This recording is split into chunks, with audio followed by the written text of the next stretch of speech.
آزادی مبارک۔ آزادی بہت ساری قربانیوں کے بعد نصیب ہوتی ہے۔ آزادی کی قدر صرف آزاد دماغ، آزاد خیال، آزاد منش، آزاد سوچ کے لوگ ہی کر پاتے ہیں۔ جب تک ہمیں غلامی کو سمجھنے کا موقع نہیں ملے گا، جب تک ہم غلامی کو نہیں سمجھیں گے، تب تک آزادی کی قدر نہیں کر پائیں گے۔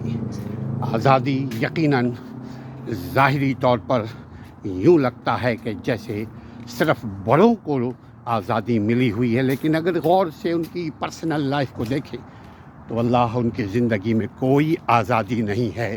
یقیناً دھن، دولت، طاقت وقتی ان کے پاس ہے، لیکن آزادی جو آپ کو نصیب ہے، ہر قسم کی آزادی، سوچ کی آزادی، سمجھ کی آزادی، یہ آزادی انہیں نہیں ہے۔ وہ اپنے خواہشوں کے غلام ہے، اور جو ان کو استعمال کرتے ہیں وہ ان کے تابعداری کے غلام ہیں۔ آزادی بہت بڑی نعمت ہے۔ آزادی کی قدر کیجیے۔ آزادی کا مطلب جاننا ہے تو آپ کشمیریوں کو دیکھیے۔ آزادی کسے کہتے ہیں جاننا ہو تو فلسطینیوں پر ایک نظر ٹھہر کر غور کیجیے، دیکھیے۔ آزادی بہت بڑی نعمت ہے۔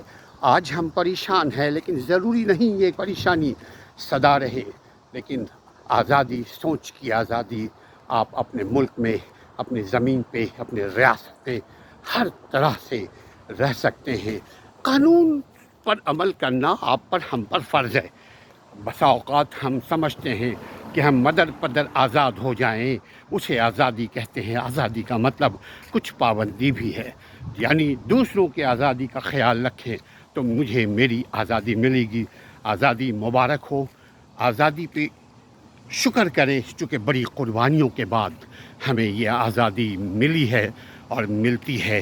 ابھی عرب کے بے شمار ایسے ممالک ہیں، ان کا حال دیکھیے، پھر اپنی طرف دیکھیے، اور شکر کرنے کا مقام ہے۔ شکر کرنے کا مقام، ایک شکر کریں گے دوسرے شکر کے مواقع ملیں گے۔ آزادی مبارک ہو۔